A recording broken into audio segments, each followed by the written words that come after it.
Hello everyone, welcome back to the channel. So आज के video में हम लोग डिस्कस करने वाले हैं आपके एम्स एग्ज़ाम के लिए जो इम्पोर्टेंट चैप्टर्स हैं केमिस्ट्री और बायोलॉजी का। इस वीडियो में हम लोग डिस्कस करेंगे। नेक्स्ट वीडियो में हम लोग फिजिक्स के चैप्टर्स को डिस्कस करेंगे।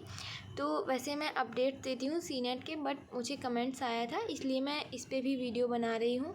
बाकी अगर आप लोग बोलेंगे तो मैं सीनेट के लिए जो इम्पोर्टेंट चैप्टर्स हैं वो भी बता दूँगी। सिलेबस मैंने सीनेट के लिए ऑलरेडी बता रखा है, अगर आप लोगों ने वो वीडियो नहीं देखी है तो देख लीजिए। बाकी जो लोग एम्स का एग्ज़ाम दे रहे हैं तो वो लोग अगर यूपी के हैं तो वो लोग सीनेट भी दें, क्योंकि अगर आपका बाई चांस, मान लीजिए, मैं ये नहीं कह रही हूँ ना हो, बट अगर नहीं हुआ तो आपके पास एक ऑप्शन रहेगा कि आप एम्स का नहीं हो रहा तो आप सीनेट का तो दे सकते हैं, मान लीजिए। और सीनेट का एग्ज़ाम उतना टफ भी नहीं आता है। एम्स का जो उसका लेवल आता है एग्जैक्ट आप समझ लीजिए, थोड़ा बहुत ही नीट से थोड़ा बहुत ही मतलब डाउन लेवल होता है। बाकी आपका एम्स का जो है वो नीट का लेवल ही आता है। तो सबसे पहले हम लोग डिस्कस करेंगे आपके केमिस्ट्री के चैप्टर्स। तो जो इम्पोर्टेंट चैप्टर्स हैं उसमें से आपका चैप्टर नंबर 1 आता है केमिकल बॉन्डिंग। कौन सा चैप्टर है? Chemical bonding. नेक्स्ट चैप्टर है आपका पी ब्लॉक। नेक्स्ट चैप्टर आपका है पी ब्लॉक। तो आपके पी ब्लॉक से जो इम्पोर्टेंट क्वेश्चंस बनते हैं, जैसे कि कोई भी आपके मैकेनिज़्म हो गई या इम्पोर्टेंट जो भी आपके ब्लॉक्स हैं, यानी कि जो भी आपके मेटल्स वगैरह हैं उनको अच्छे से पढ़ लीजिए। देन आपका aldehyde, ketones and carboxylic acid and आपका पीरियोडिक टेबल हो गया, इक्विलिब्रियम हो गया। देन है इलेक्ट्रोकेमिस्ट्री। नेक्स्ट चैप्टर है आपका halo alkane and hello arenes. ये भी बहुत ज़्यादा इंपॉर्टेंट चैप्टर है और इसमें से काफ़ी क्वेश्चंस आते हैं। और एम्स का ये है कि आपका 30 क्वेश्चंस आते हैं, तो हर एक चैप्टर्स का मान लीजिए 1-2 क्वेश्चंस तो आते ही हैं, पर जो इंपॉर्टेंट चैप्टर्स हैं जिनसे 1 से 2 क्वेश्चंस आने की संभावना है, मैं वो चैप्टर्स बता रही हूँ। देन आपका है कोऑर्डिनेशन कंपाउंड। इसमें सबसे इम्पॉर्टेंट टॉपिक है आपका आइसोमेरिज्म। देन आपका अल्कोहल, फिनॉल एंड ईथर्स। इसमें भी आपके जो मैकेनिज़्म से रिलेटेड क्वेश्चंस हैं वो ज़्यादा आते हैं। देन आपका स्ट्रक्चर ऑफ एटम। इसमें आपकी मोस्टली थ्योरीज पूछी जाती हैं, जैसे बोर मॉडल हो गया और हाइड्रोजन स्पेक्ट्रम हो गया। देन आपका थर्मोडायनेमिक्स। इसमें आपके ग्राफ्स पूछे जाते हैं, जो भी आपके इंपॉर्टेंट ग्राफ हैं, जैसे पीवी ग्राफ है। Then solution. इसमें आपके क्वेश्चंस आते हैं जैसे मोलैलिटी, इस टाइप के क्वेश्चंस आते हैं। और ये क्वेश्चंस हर बार ही आते हैं। पिछली बार भी एग्ज़ाम में एक मोलैलिटी से रिलेटेड क्वेश्चन आया था। देन आपका है केमिकल काइनेटिक्स। ये भी बहुत इंपॉर्टेंट चैप्टर है। तो जो चैप्टर्स मैं आपको बताते जा रही हूँ, ये चैप्टर्स आपको पढ़ने ही पढ़ने हैं, इनको आप स्किप नहीं कर सकते, क्योंकि ये ऐसे चैप्टर्स हैं जिनसे 1 से 2 क्वेश्चन आते हैं। देन आपका है बायोमॉलिक्यूल। तो बायोमॉलिक्यूल में आपको क्या पढ़ना है? आपको जो प्रोटीन्स है और प्रोटीन्स, विटामिन्स हैं, ये पढ़नी है आपको। और सबसे इम्पॉर्टेंट जो आपका एक मॉडल है उसमें एंजाइम वाला, लॉक एंड की मॉडल, वो पढ़ना है आपको। देन आपका अमाइंस है। अमाइंस में आपको कुछ ज़्यादा नहीं, जैसे जो रिएक्शंस हैं इंपॉर्टेंट, वो आपको लर्न करनी है। तो केमिस्ट्री का जो इम्पॉर्टेंट पार्ट है वो बस इतना ही कवर कर रहा है। तो मैंने केवल आपको जो मोस्ट इम्पॉर्टेंट क्वेश्चंस हैं, मतलब जो मोस्ट इम्पॉर्टेंट चैप्टर्स हैं, वही बताए हैं। देन अभी हम लोग बायोलॉजी का डिस्कस करेंगे। तो आपके बायोलॉजी में जो इम्पॉर्टेंट चैप्टर्स हैं जिनसे ज़्यादा से ज़्यादा क्वेश्चंस आने के चांसेस हैं, वो चैप्टर्स, इसमें सबसे पहले आपका चैप्टर आता है एनिमल किंगडम। तो एनिमल किंगडम में आपके किंगडम से रिलेटेड क्वेश्चंस आते हैं, उनमें कोई स्पेसिफिसिटी दे दी जाती है और देन आपसे क्वेश्चन पूछा जाता है। देन आपका cell cycle and cell division, ये भी आपका बहुत इंपॉर्टेंट चैप्टर है।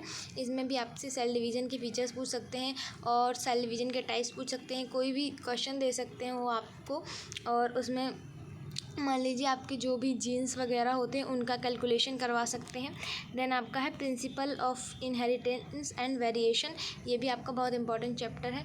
देन आपका मॉलिकुलर बेसिस ऑफ इनहेरिटेंस। इसमें डीएनए और आरएनए वगैरह, जैसे आपसे सेंट्रल डॉगमा टाइप के क्वेश्चन पूछ सकते हैं। सेंट्रल डॉगमा क्या होता है, और मान लीजिए ट्रांसलेशन कैसी प्रोसेस है, मतलब ट्रांसलेशन में कौन सी चीज़ से क्या बनता है, ट्रांसक्रिप्शन, ये सारी चीज़ें आपसे पूछ सकते हैं वो लोग।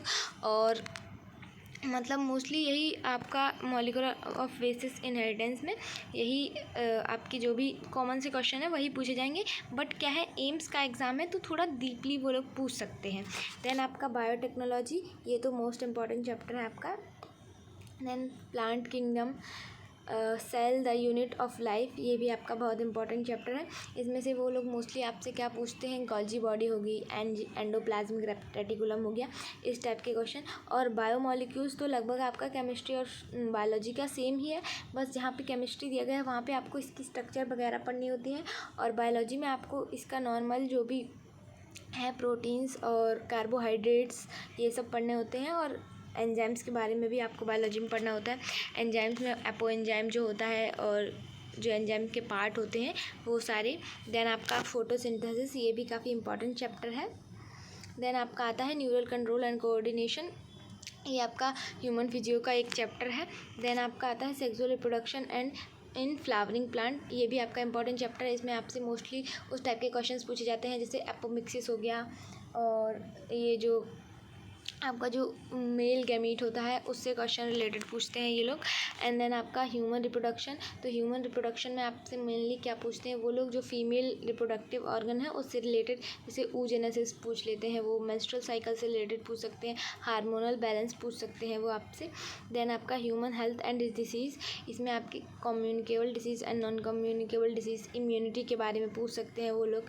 देन आपका ऑर्गेनिज्म एंड पॉपुलेशन, तो इसमें ऑर्गेनिज्म और पॉपुलेशन का जो पूरा डाटा है वो आप एक अच्छे से याद रख सकते हैं। देन आपका एवोल्यूशन लास्ट चैप्टर है, तो इसमें भी काफ़ी इंपॉर्टेंट थ्योरीज़ जो हैं एवोल्यूशन की वो आपको याद रखनी है, डेट वाइज याद रखनी है, क्योंकि उससे भी क्वेश्चंस आते हैं। तो ये आपका पूरा था बायोलॉजी का। तो ये इस वीडियो में मैंने आपको केमिस्ट्री का बता दिया है एंड बायोलॉजी का बता दिया है, और फिजिक्स का आपका बचा है एम्स एग्ज़ाम के लिए, तो वो मैं किसी और वीडियो में कवर कर दूँगी या फिर मैं आपको कल बता दूँगी। आज की वीडियो में हम केवल बायोलॉजी का और केमिस्ट्री का एम्स का जो इम्पॉर्टेंट चैप्टर्स हैं वही डिस्कस किए हैं। सिलेबस नहीं है, मैंने बताया है एम्स के लिए सेम सिलेबस ही है, बट यहाँ पे मैंने आपको इम्पॉर्टेंट चैप्टर्स केमिस्ट्री के और बायोलॉजी के बताए हैं। अगर आपको वीडियो अच्छी लगी हो तो वीडियो को लाइक कर देना। एंड अगर आपको और भी वीडियोस देखनी है जैसे बीएससी नर्सिंग से रिलेटेड एम्स को छोड़ के, आपको अगर यूपी के सीनेट के बारे में कुछ भी जानना है तो आप मेरे चैनल को विज़िट कर सकते हैं। बीएससी नर्सिंग नाम से प्लेलिस्ट है, और एम्स के लिए ये मैंने पहला वीडियो बनाया था। तो वीडियो को यहाँ तक देखने के लिए थैंक यू।